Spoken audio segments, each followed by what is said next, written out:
O sol da tarde batia forte na Avenida Paulista, quando minha vida inteira mudou, de forma que eu jamais poderia imaginar. Meu nome é Rodrigo Almeida, tenho 49 anos, e naquele momento específico, eu era considerado um dos empresários de maior sucesso no setor imobiliário de São Paulo, dono de uma fortuna construída tijolo por tijolo, ao longo de décadas de trabalho árduo, que me custou praticamente tudo o que realmente importava na vida. Estava saindo de mais uma reunião tensa no escritório da minha construtora, vestindo meu terno italiano que custava o salário anual de muita gente honesta, quando senti aquele peso familiar no peito que tinha se tornado meu companheiro constante nos últimos 3 anos, desde que perdi minha esposa Luciana, num acidente de carro estúpido e evitável, que me deixou sozinho com meu filho Gabriel de apenas 6 anos. A culpa me comia vivo todos os dias, porque naquela noite fatal, eu tinha cancelado o jantar de aniversário dela, por causa de uma reunião de negócios que na época parecia urgente, mas que hoje eu nem lembro sobre o que era.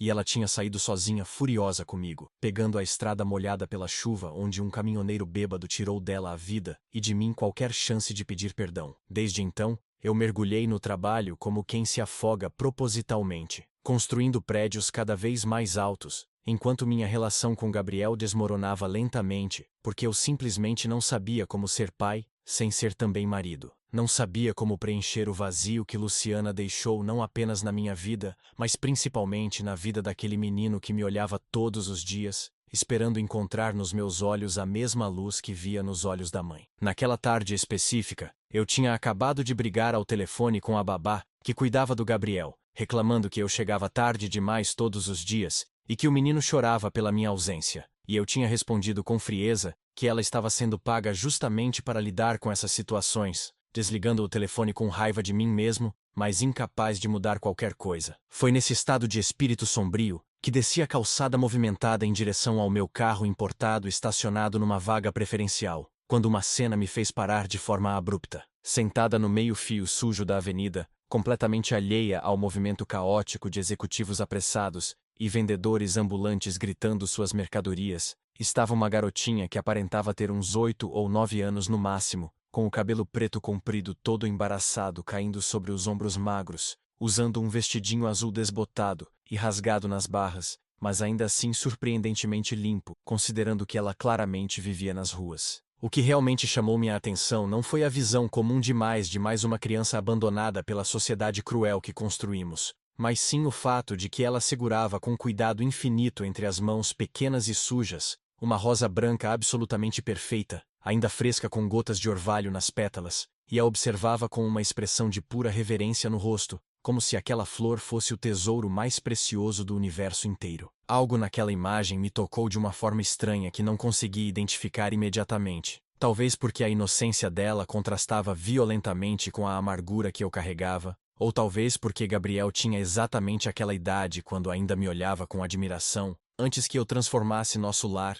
numa casa fria e vazia. Por impulso que não consigo explicar racionalmente até hoje, desviei do meu caminho e parei na frente dela, bloqueando o sol e fazendo minha sombra cobrir aquela criança franzina. Ela ergueu o rosto devagar e me olhou com aqueles olhos castanhos imensos e profundos que pareciam velhos demais para aquele rostinho infantil marcado pelo sofrimento silencioso que só quem vive nas ruas conhece verdadeiramente. Esperei que ela estendesse a mão pedindo dinheiro como todas as outras crianças sempre faziam, já preparando mentalmente a desculpa educada que usava para recusar sem sentir remorso excessivo, mas ao invés disso, ela fez algo completamente inesperado que me deixou sem reação. A menina se levantou devagar, limpou cuidadosamente as mãos sujas na lateral do vestido tentando remover a sujeira acumulada, e então, estendeu aquela rosa branca perfeita na minha direção, com um gesto solene e delicado, que parecia pertencer a alguma cerimônia sagrada que só ela conhecia. Fiquei olhando para a flor sem entender absolutamente nada daquela situação bizarra. Minha mente pragmática de empresário,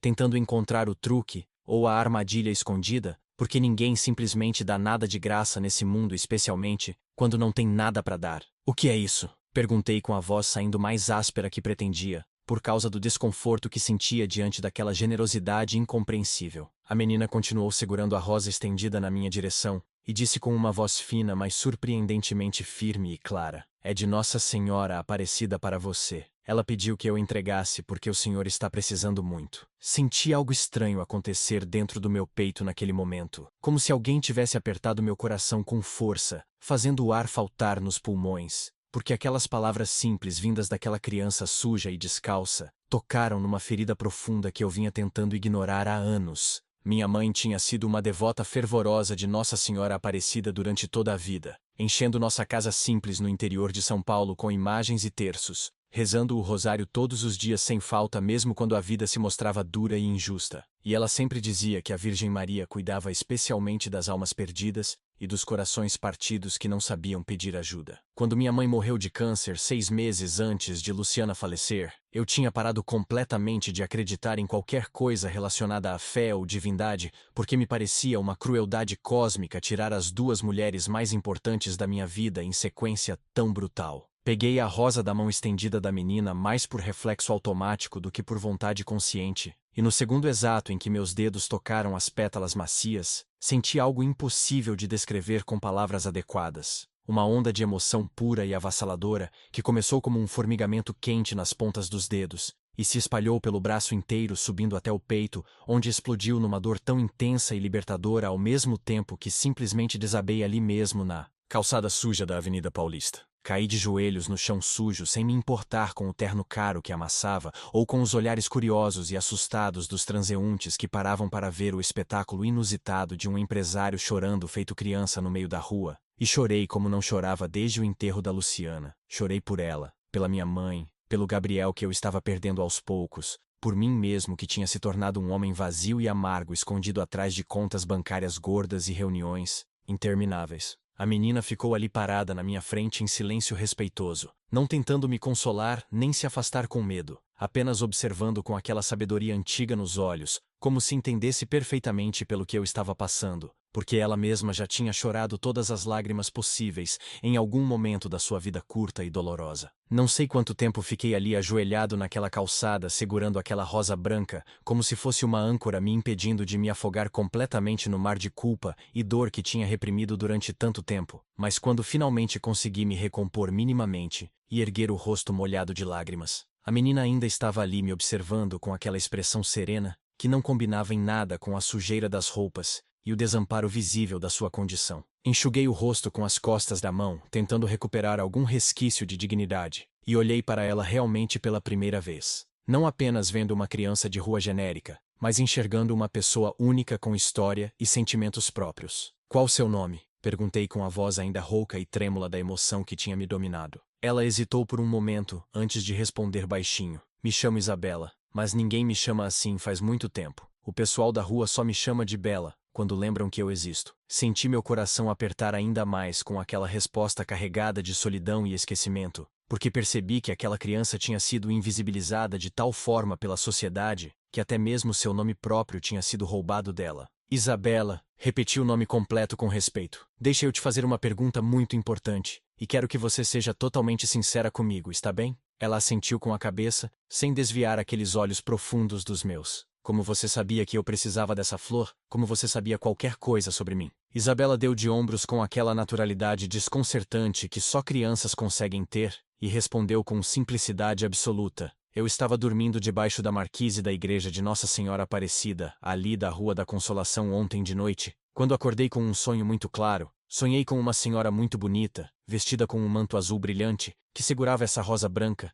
e me dizia para trazer ela até a Avenida Paulista hoje de tarde, e entregar para o primeiro homem de terno cinza que eu visse chorando por dentro, mesmo que por fora parecesse forte. Senti um arrepio subir pela espinha inteira ao ouvir aquela descrição porque eu estava usando exatamente um terno cinza naquele dia, e a descrição dela da Nossa Senhora batia perfeitamente com as imagens que minha mãe tinha espalhadas pela casa da minha infância. Tentei encontrar uma explicação racional e lógica para aquilo tudo, alguma coincidência absurda ou truque elaborado, mas quanto mais pensava, menos sentido fazia de forma convencional. E mais parecia que algo maior do que minha compreensão limitada estava acontecendo ali. E de onde você tirou essa rosa tão bonita e fresca? Perguntei apontando para a flor que ainda segurava com cuidado. Isabela sorriu pela primeira vez desde que eu tinha parado na frente dela. Um sorriso pequeno, mas genuíno que iluminou seu rosto inteiro, transformando completamente suas feições. Quando acordei do sonho essa manhã, A rosa estava do meu lado no chão, onde eu tinha dormido. Não tinha ninguém por perto que pudesse ter deixado ela ali.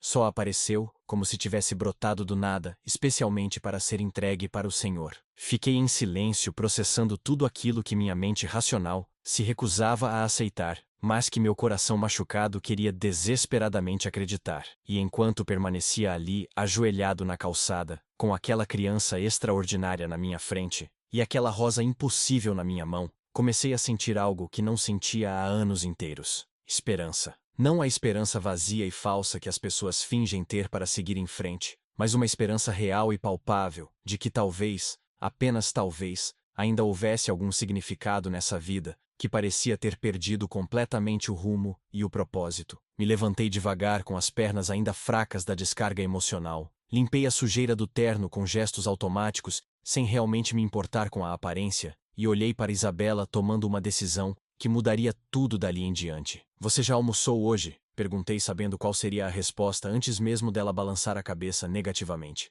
Vem comigo então. Vou te levar num lugar para comer alguma coisa decente e quero ouvir sua história toda, se você quiser me contar. Isabela me olhou com desconfiança justificável porque provavelmente já tinha ouvido muitas promessas vazias de adultos que nunca cumpriam nada. Não vou te machucar nem te enganar. Prometo pela memória da minha mãe que era devota de Nossa Senhora, assim como você parece ser. Ela estudou meu rosto por alguns segundos eternos, antes de finalmente assentir com a cabeça, e juntos caminhamos até um restaurante simples mas limpo, que ficava a algumas quadras dali. Durante o almoço que ela devorou com a fome de quem não comia direito há dias, Isabela foi aos poucos se abrindo e contando sua história, que era simultaneamente única em seus detalhes, mas universalmente trágica em sua essência de abandono e sofrimento. Sua mãe tinha morrido no parto dela devido a complicações que poderiam ter sido evitadas se tivesse tido acesso a atendimento médico adequado, e o pai que ela nunca conheceu tinha simplesmente desaparecido, deixando ela aos cuidados de uma avó idosa e doente, que fez o melhor que pôde durante 6 anos até morrer também.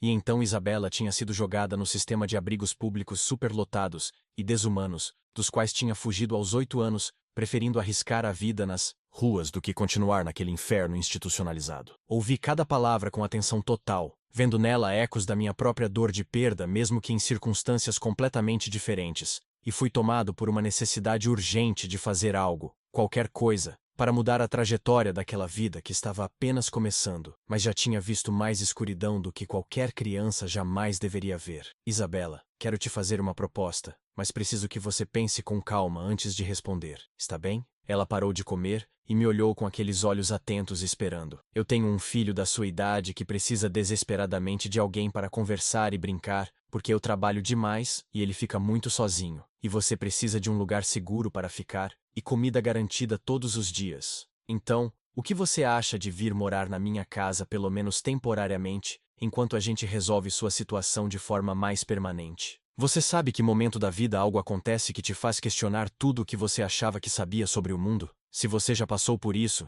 se já teve um encontro impossível que mudou tudo, deixa aqui nos comentários sua história. E se você quer continuar acompanhando essa jornada que está só começando, se inscreve no canal agora e ativa o sininho porque o que vem pela frente vai te mostrar que Nossa Senhora Aparecida age de formas misteriosas quando menos esperamos. A expressão de Isabela mudou completamente quando ouviu minha proposta, passando da desconfiança cautelosa para algo que parecia ser esperança misturada com medo de se decepcionar mais uma vez, e ela ficou em silêncio por um tempo longo demais, antes de finalmente falar com a voz trêmula. O senhor está falando sério mesmo, ou está só fazendo uma promessa bonita que vai esquecer assim que sair daqui? Essa pergunta doeu mais do que qualquer soco poderia doer, porque mostrava claramente quantas vezes aquela criança tinha sido decepcionada por adultos irresponsáveis, que faziam ofertas vazias apenas para aliviar a própria consciência momentaneamente. Peguei meu celular do bolso, liguei para minha secretária e pedi que ela cancelasse todos os meus compromissos do resto da semana, e então mostrei a tela do celular para Isabela, provando que estava tomando ações concretas, e não apenas falando palavras bonitas ao vento. Estou falando absolutamente sério, e para provar isso, vamos agora mesmo comprar roupas novas para você. Depois vamos ao hospital fazer uns exames para garantir que está saudável. E só então vamos para minha casa, onde você vai conhecer o Gabriel e ver seu novo quarto. Isabela começou a chorar silenciosamente, lágrimas escorrendo pelo rosto sujo, enquanto ela tentava processar aquela mudança radical de destino que tinha acontecido em questão de horas. Nas horas seguintes, vivi algo que nunca tinha experimentado antes. A sensação de estar fazendo algo genuinamente importante, que não tinha nada a ver com dinheiro ou sucesso profissional, mas sim com salvar uma vida que estava se perdendo. Fomos primeiro a uma loja de roupas onde a vendedora inicialmente nos olhou com desprezo evidente vendo a aparência de Isabela. Mas bastou eu colocar meu cartão de crédito na mesa e dizer que queria o melhor que tinham para a menina, para que o tratamento mudasse completamente, mostrando a hipocrisia do mundo onde o valor das pessoas é medido pelo tamanho da carteira. Isabela experimentou roupas pela primeira vez em anos, olhando seu reflexo no espelho com uma mistura de alegria e incredulidade, como se não reconhecesse a menina limpa e bem vestida que a encarava de volta. No hospital particular onde levei ela em seguida, os médicos fizeram todos os exames possíveis e diagnosticaram desnutrição crônica, anemia severa e algumas infecções de pele que precisavam de tratamento imediato, mas nada que não pudesse ser resolvido com alimentação adequada, medicamentos e cuidados básicos de higiene que ela nunca tinha tido acesso. Enquanto esperávamos os resultados finais dos exames, liguei para Gabriel avisando que tinha uma surpresa para ele e pedindo que se preparasse para conhecer alguém muito especial, e a empolgação na voz do meu filho ao telefone me fez perceber o quanto ele também estava carente de companhia e atenção que eu não estava dando. Quando finalmente chegamos em casa no final da tarde, Gabriel estava esperando ansioso na porta, e seus olhos se arregalaram ao ver Isabela descendo do carro. As duas crianças se encararam por alguns segundos em silêncio avaliatório típico dessa idade.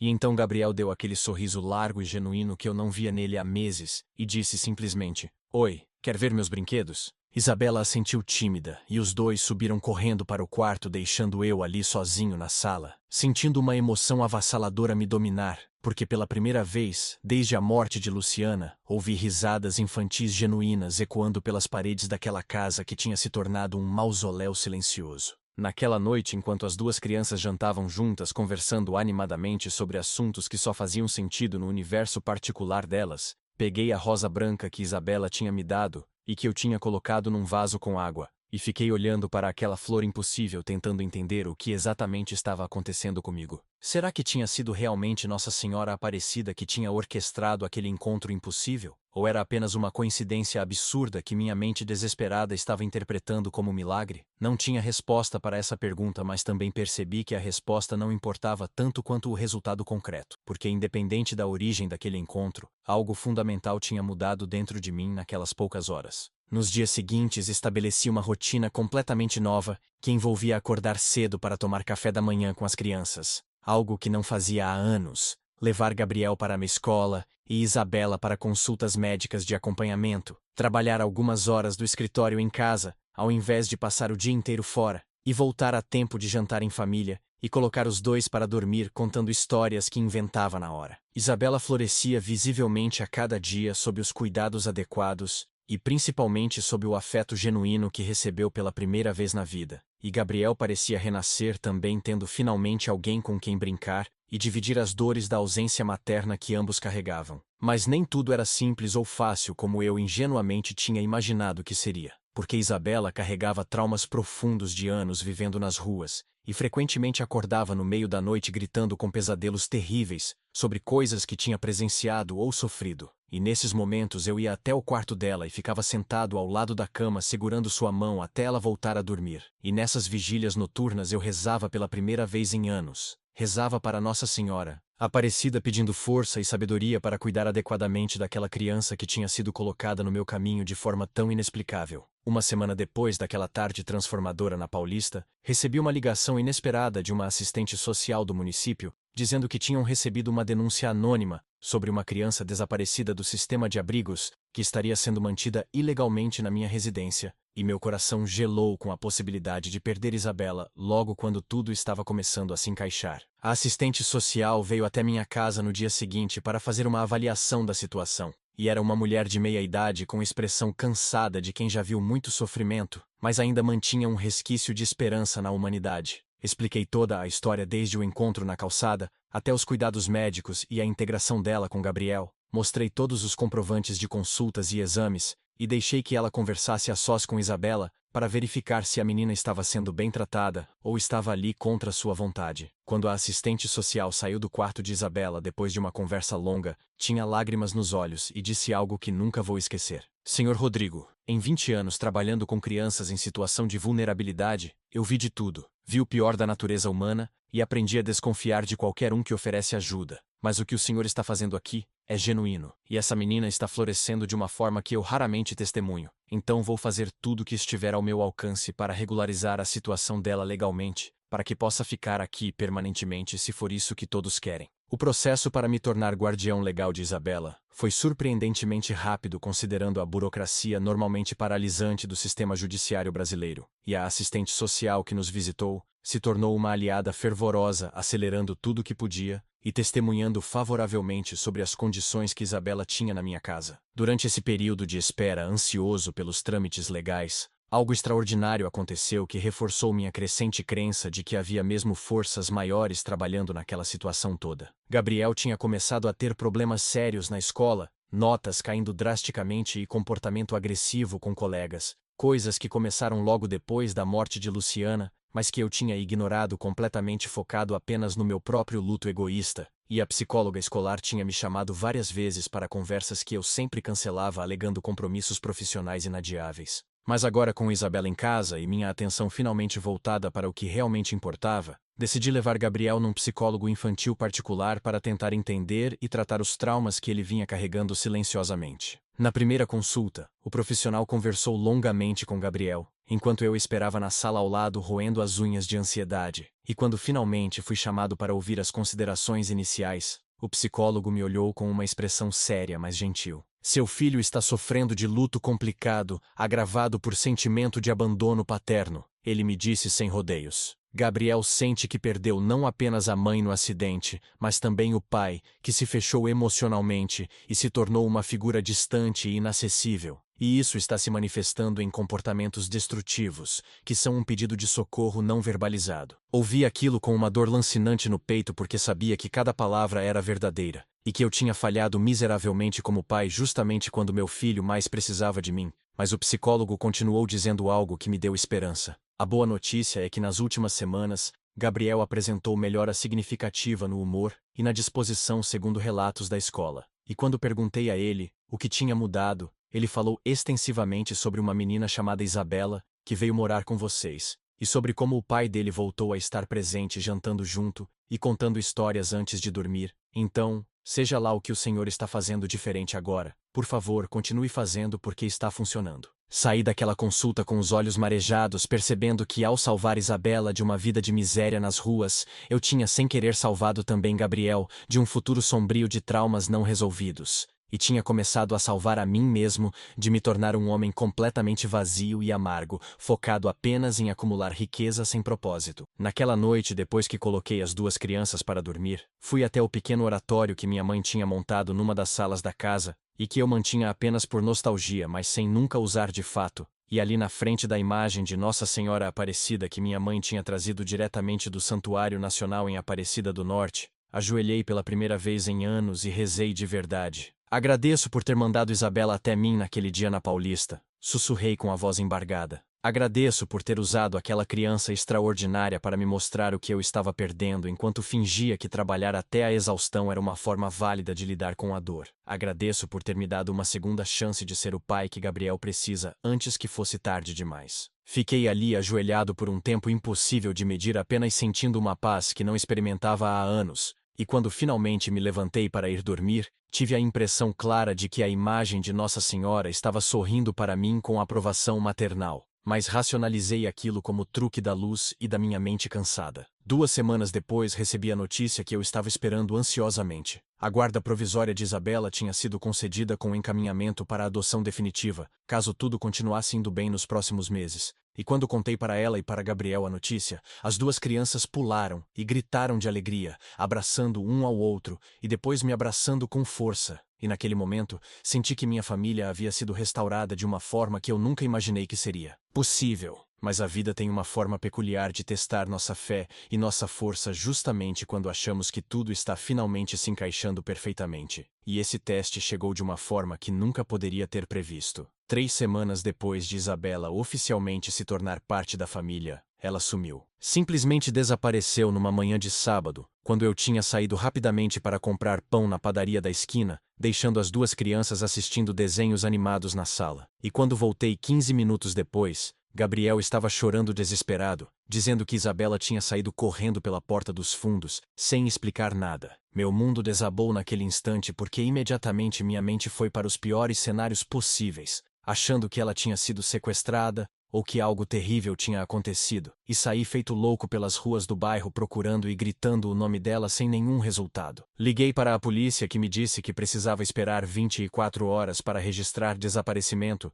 mas que iam enviar uma viatura para ajudar nas buscas imediatas. Liguei para a assistente social, que ficou tão desesperada quanto eu, e passei as horas seguintes no inferno de culpa e medo, que me fez perceber o quanto aquela menina tinha se tornado importante para mim em tão pouco tempo. Foi Gabriel quem finalmente deu a pista crucial quando parou de chorar tempo suficiente para dizer entre soluços que Isabela tinha recebido uma ligação estranha no celular simples que eu tinha comprado para ela, e que depois de atender, tinha ficado muito pálida e assustada antes de sair correndo. Peguei o celular dela que tinha ficado na sala e verifiquei o histórico de chamadas, encontrando um número desconhecido que tinha ligado pela manhã. Disquei de volta com o coração na boca e do outro lado atendeu uma voz feminina áspera e irritada. "Quem é?" perguntou a mulher com tom hostil. "Meu nome é Rodrigo Almeida e estou procurando por Isabela. Você sabe onde ela está?" Silêncio pesado do outro lado antes da mulher responder com uma risada amarga. "Isabela não é sua, ela é minha filha,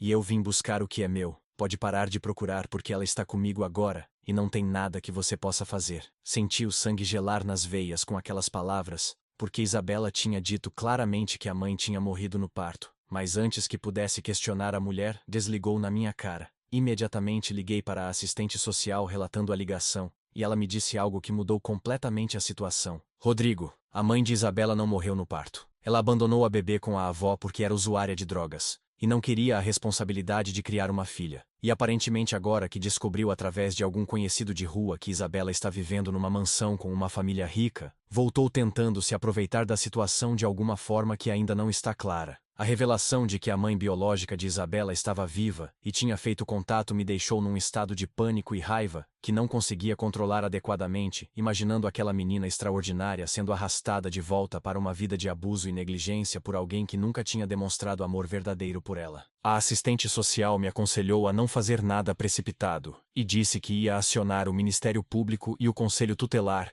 imediatamente para tratar aquela situação como sequestro de menor sob guarda provisória. Mas cada segundo que passava sem saber onde Isabela estava e se estava segura era uma tortura insuportável. Gabriel estava inconsolável, chorando no sofá pedindo a irmã de volta, porque era assim que ele já chamava Isabela naturalmente. E eu tentava consolá-lo mesmo estando completamente destroçado por dentro. Foi nesse momento de desespero total que me lembrei da rosa branca, aquela flor impossível que tinha dado início a toda essa jornada transformadora. E fui até o oratório, onde a tinha colocado num vaso, aos pés da imagem de Nossa Senhora Aparecida. Para minha surpresa absoluta, a rosa ainda estava fresca e viçosa semanas depois de ter sido colhida, desafiando todas as leis da natureza e da botânica, e aquilo me deu uma esperança irracional de que se Nossa Senhora tinha começado aquela história, ela não ia abandonar no meio do caminho mais difícil. Ajoelhei ali na frente da imagem e rezei como nunca tinha rezado na vida.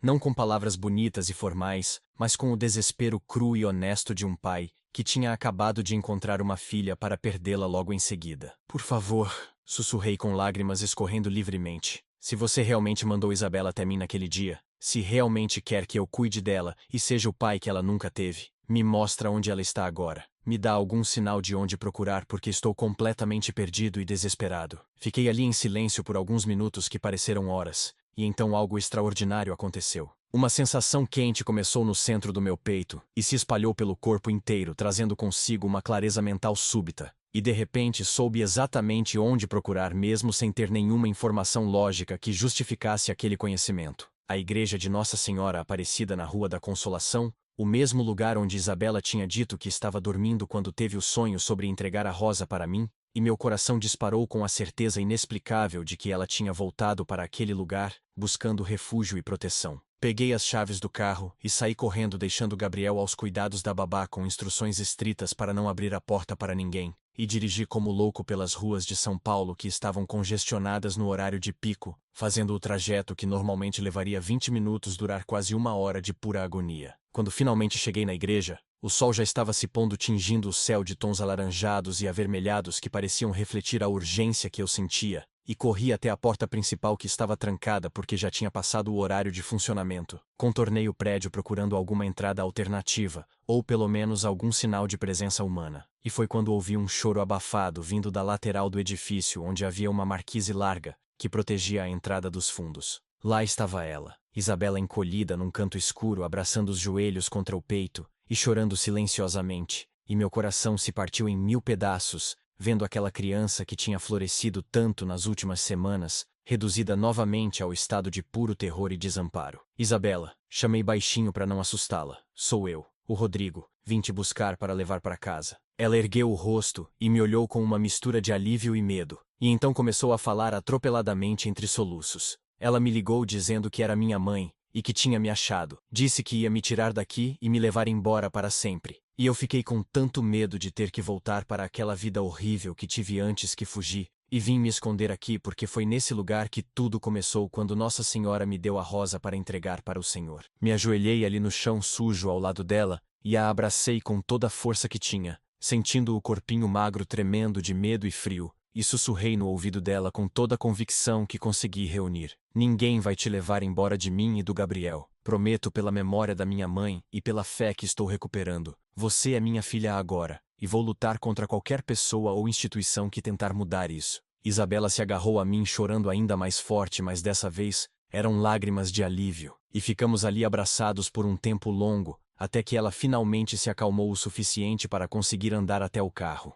No caminho de volta para casa, liguei para a assistente social reportando que tinha encontrado Isabela, e ela me deu a notícia de que a mãe biológica já tinha sido localizada pela polícia e estava sendo processada por abandono de incapaz e tentativa de extorsão, porque aparentemente ela tinha planejado pedir dinheiro em troca de não causar problemas na adoção, mostrando que sua súbita manifestação maternal era puramente motivada por ganância e não por qualquer sentimento genuíno. Quando chegamos em casa, Gabriel correu para abraçar Isabela com tanta força que quase a derrubou, e os dois ficaram ali grudados um no outro por longos minutos, enquanto eu observava aquela cena sentindo uma gratidão avassaladora por ter sido abençoado com aquelas duas crianças extraordinárias, que tinham se tornado irmãos verdadeiros em tão pouco tempo. Naquela noite, depois de colocar as crianças para dormir, voltei ao oratório e fiquei olhando para a imagem de Nossa Senhora Aparecida, com uma devoção renovada que não sentia desde a infância, quando minha mãe me ensinava a rezar o terço todas as noites. A rosa branca ainda estava ali, fresca e perfeita, desafiando toda a lógica, e entendi finalmente que aquela flor impossível era um lembrete constante de que há mistérios neste mundo que transcendem nossa compreensão limitada, e que às vezes precisamos simplesmente aceitar as bênçãos que recebemos, sem questionar excessivamente sua origem ou sua lógica. Obrigado, murmurei olhando para a imagem. Obrigado por me dar uma segunda chance de ser pai de verdade. Obrigado por trazer Isabela até mim e mostrar que o amor pode florescer nos lugares mais improváveis, quando estamos dispostos a abrir o coração. Você está sentindo o que eu senti naquele momento? Aquela certeza de que há algo maior cuidando de nós mesmo quando tudo parece perdido? Se você já teve um encontro com Nossa Senhora Aparecida, ou qualquer experiência de fé que mudou sua vida, conta aqui nos comentários de onde você está assistindo. Se é de São Paulo, Rio, Minas, Nordeste, Sul, qualquer cantinho desse Brasil. E se você tem alguma sugestão de tema para os próximos vídeos, compartilha com a gente também. Sua história importa e queremos ouvir. Se inscreve no canal e ativa o sininho porque ainda tem muito dessa jornada para contar. Os meses seguintes foram de uma reconstrução profunda não apenas da vida de Isabela, mas principalmente da minha própria vida e da minha relação com Gabriel, que tinha sido danificada quase irreparavelmente pelo meu luto egoísta e minha ausência emocional. Com Isabela finalmente segura e a situação legal encaminhada para a adoção definitiva, sem mais ameaças da mãe biológica que tinha sido afastada judicialmente, pude focar em criar uma rotina familiar saudável que incluía café da manhã junto todos os dias, jantares onde cada um contava sobre seu dia, fins de semana com passeios simples mas significativos, como ir ao parque ou ao cinema, e principalmente muito diálogo e afeto físico que eu tinha negligenciado completamente desde a Morte de Luciana. Isabela começou a frequentar a mesma escola que Gabriel numa turma apenas um ano atrás, e inicialmente sofreu bullying cruel de algumas crianças que zombavam da sua origem humilde e do fato de ser adotada. Mas Gabriel defendeu a irmã com uma ferocidade que me encheu de orgulho, mostrando que ele tinha herdado o melhor da mãe, que era a compaixão genuína pelos mais vulneráveis. As notas de Gabriel melhoraram drasticamente com minha presença mais constante e com o apoio emocional que Isabela oferecia. E o psicólogo infantil confirmou que ele estava processando o luto de forma muito mais saudável, agora que não se sentia mais abandonado por mim. Uma mudança fundamental aconteceu também na minha vida profissional, porque percebi que não podia mais viver apenas para trabalhar acumulando riquezas, sem propósito maior. Então, tomei a decisão radical de me afastar da presidência executiva da construtora, mantendo apenas participação acionária, que me garantia renda confortável, mas liberava meu tempo para estar presente com as crianças. Meus sócios acharam que eu tinha enlouquecido, largando o comando no auge do sucesso. Mas pela primeira vez na vida adulta, eu estava tomando decisões baseadas em valores e não em lucros. E isso me trouxe uma paz interior que todo o dinheiro do mundo nunca tinha conseguido proporcionar. Com o tempo livre que conquistei, comecei a me envolver em trabalhos voluntários ajudando crianças em situação de rua,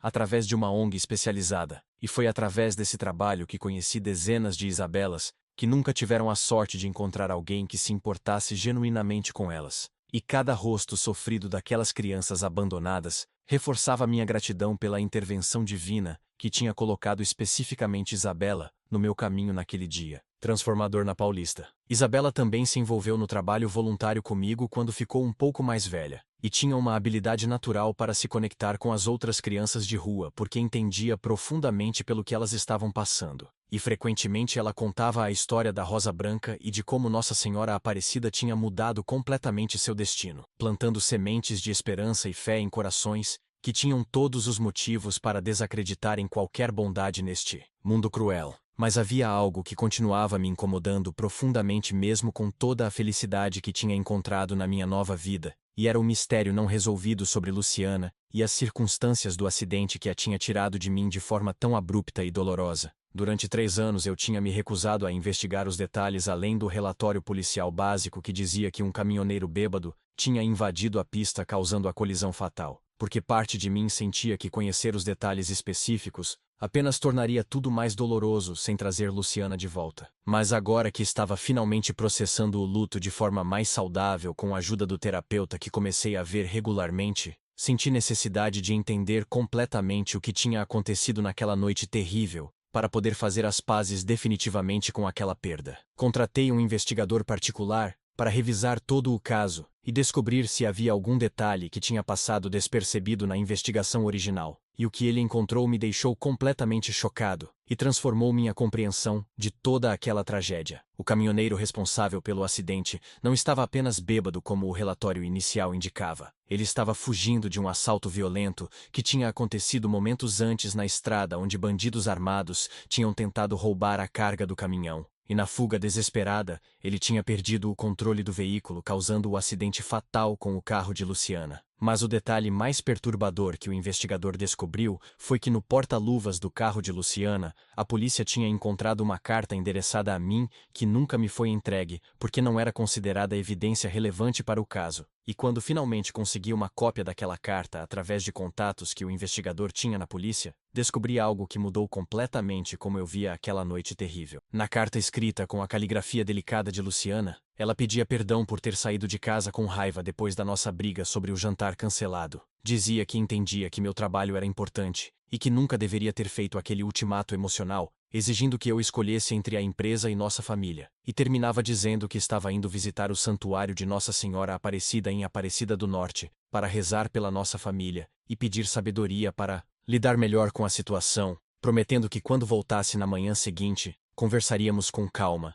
e encontraríamos um equilíbrio melhor. Meu mundo desabou pela segunda vez ao descobrir que Luciana não tinha saído naquela noite por raiva ou despeito como eu tinha assumido durante todos esses anos carregando aquela culpa corrosiva, mas sim porque estava buscando ajuda espiritual para salvar nosso casamento, e que o acidente tinha acontecido justamente quando ela estava indo fazer uma promessa para Nossa Senhora, pensando em mim e em Gabriel e no futuro da nossa família. Chorei durante horas naquela noite segurando aquela carta amarelada pelo tempo, finalmente liberando toda a culpa que tinha carregado como uma armadura pesada que me impedia de viver plenamente, e entendendo com clareza cristalina que Luciana nunca me culparia pela sua morte como eu tinha me culpado todos aqueles anos. Mais do que isso, percebi que havia uma conexão profunda e inexplicável entre Luciana, indo rezar para Nossa Senhora Aparecida naquela noite fatal, e Isabela me entregando uma rosa de Nossa Senhora anos depois, como se houvesse um fio invisível ligando aqueles dois momentos numa narrativa maior que eu não conseguia compreender totalmente, mas que intuía ser real. Contei tudo para Isabela numa noite quando Gabriel já estava dormindo. Mostrei a carta de Luciana e expliquei toda a história, e ela ficou em silêncio por um tempo longo, apenas segurando minha mão com força antes de falar com aquela sabedoria que sempre me surpreendia. Talvez Nossa Senhora tenha ouvido a oração da sua esposa naquela noite, mesmo que ela não tenha chegado ao santuário, e talvez tenha demorado alguns anos, mas a resposta veio quando eu entreguei aquela rosa para o Senhor, porque às vezes Deus responde nossas orações de formas que nunca esperaríamos e em tempos que não podemos prever. Aquelas palavras simples vindas daquela menina extraordinária me trouxeram uma paz que nenhuma explicação teológica complexa poderia trazer. E naquela noite, pela primeira vez, desde a morte de Luciana, dormi profundamente sem pesadelos ou culpa me atormentando. Hoje, 5 anos depois daquele encontro transformador na Avenida Paulista, onde uma menina de rua me entregou uma rosa impossível e mudou minha vida inteira, Isabela tem 14 anos e Gabriel tem 11. E os dois são irmãos verdadeiros em todos os sentidos que realmente importam para além dos laços de sangue que nunca compartilharam. Isabela se tornou uma estudante brilhante com notas excelentes e sonhos grandes de se tornar assistente social para ajudar outras crianças em situação de vulnerabilidade. E Gabriel desenvolveu uma compaixão e empatia extraordinárias que o fazem defender os excluídos e marginalizados na escola com uma coragem que me enche de orgulho todos os dias. Nossa casa deixou de ser aquele mausoléu silencioso e frio que era logo após a morte de Luciana e se transformou num lar verdadeiro, cheio de risadas, conversas profundas, brigas típicas entre irmãos que se amam demais para se machucar de verdade, e principalmente cheio de amor genuíno que flui naturalmente quando paramos de resistir e simplesmente permitimos que aconteça. Minha relação com os dois é profunda e autêntica de uma forma que nunca consegui ter quando estava obcecado apenas com trabalho e sucesso material. E agora entendo que minha mãe estava absolutamente certa quando dizia que não levamos nada material deste mundo, mas levamos o amor que demos e recebemos ao longo da vida. O trabalho voluntário com crianças de rua se expandiu significativamente com minha participação ativa e financiamento substancial, e conseguimos tirar das ruas e colocar em lares adotivos amorosos mais de 50 crianças nesses 5 anos, cada uma delas levando consigo uma rosa branca, que Isabela insiste em dar pessoalmente contando a história de como aquela flor simples tinha salvado sua vida e poderia salvar outras também. O mais extraordinário é que aquela rosa original que Isabela me deu naquela tarde continua fresca e viçosa até hoje 5 anos depois, desafiando todas as leis conhecidas da natureza e permanecendo como um lembrete constante do milagre que transformou nossa família. E frequentemente levamos visitantes céticos até o oratório para ver aquela flor impossível e testemunhar com os próprios olhos algo que a ciência simplesmente não consegue explicar. Alguns tentam racionalizar dizendo que deve ser uma flor artificial muito bem feita, mas basta tocar nas pétalas macias e sentir a fragrância suave para saber que é absolutamente real e viva apesar de ter sido cortada há anos. A fé que eu tinha perdido completamente após as mortes sucessivas de minha mãe e de Luciana foi não apenas restaurada, mas fortalecida de uma forma que nunca tinha experimentado antes. E agora rezo o terço diariamente com as crianças, antes de dormir, mantendo viva a tradição que minha mãe tinha me ensinado na infância e que eu tinha abandonado por décadas. Gabriel frequentemente me pergunta se eu acho que a mãe dele está vendo lá do céu, como nossa família se reconstruiu, e como ele ganhou uma irmã maravilhosa. E sempre respondo com total sinceridade que tenho certeza absoluta que Luciana não apenas está vendo, mas está sorrindo orgulhosa de ver como superamos a tragédia e encontramos felicidade novamente, sem nunca esquecer ou diminuir a importância dela nas nossas vidas. Isabela também desenvolveu uma relação profunda com a memória de Luciana, mesmo nunca tendo-a conhecido pessoalmente, e frequentemente vai comigo e Gabriel visitar o túmulo levando flores frescas e conversando com Luciana, como se ela ainda estivesse conosco de alguma forma espiritual. agradecendo por ter preparado o caminho para que ela pudesse se tornar parte dessa família. No mês passado, fizemos nossa primeira peregrinação juntos, ao Santuário Nacional de Nossa Senhora Aparecida em Aparecida do Norte, cumprindo a promessa que Luciana nunca conseguiu cumprir naquela noite fatal.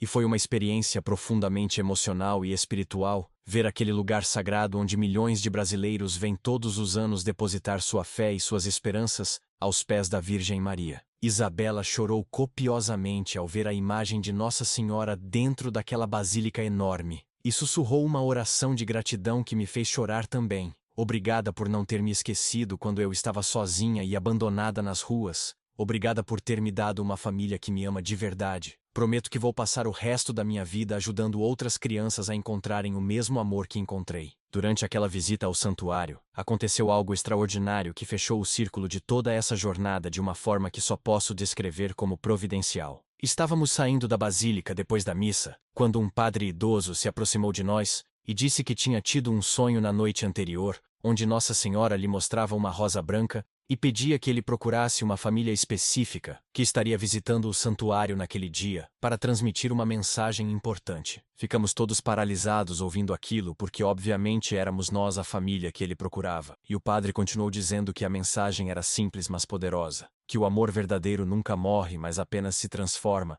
e encontra novos caminhos para se manifestar, que Luciana estava em paz e feliz por ver sua família reconstruída, e que a missão de ajudar crianças abandonadas, que Isabela e eu tínhamos abraçado, era exatamente o propósito que Nossa Senhora tinha planejado quando orquestrou aquele encontro aparentemente casual na Paulista 5 anos atrás. O padre então tirou do bolso uma rosa branca idêntica àquela que Isabela tinha me dado, e a entregou dizendo que devíamos guardá-la como lembrança de que Nossa Senhora continua caminhando conosco em cada passo dessa jornada. Voltamos para São Paulo naquele dia com os corações transbordando de gratidão e paz, finalmente entendendo que toda a dor e sofrimento que tínhamos passado não tinha sido em vão, mas sim parte de um plano maior que nos transformou em instrumentos de amor e esperança para outras almas perdidas. Se essa história tocou seu coração de alguma forma, se você reconheceu nela pedaços da sua própria jornada de dor e redenção, compartilha com alguém que precisa ouvir que milagres ainda acontecem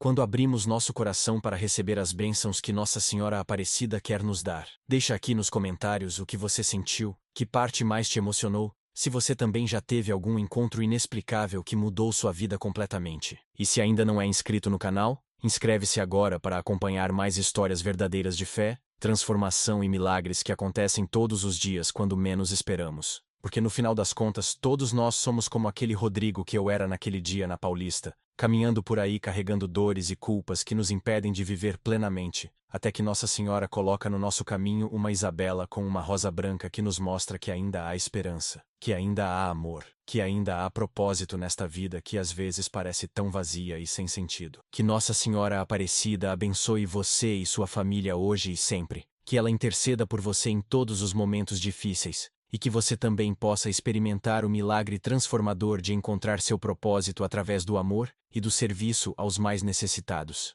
Até o próximo vídeo, e lembre-se sempre, quando Nossa Senhora quer mudar uma vida, ela não precisa de grandes sinais ou prodígios espetaculares. Às vezes, basta uma criança humilde com uma flor simples para transformar completamente o coração mais endurecido e perdido.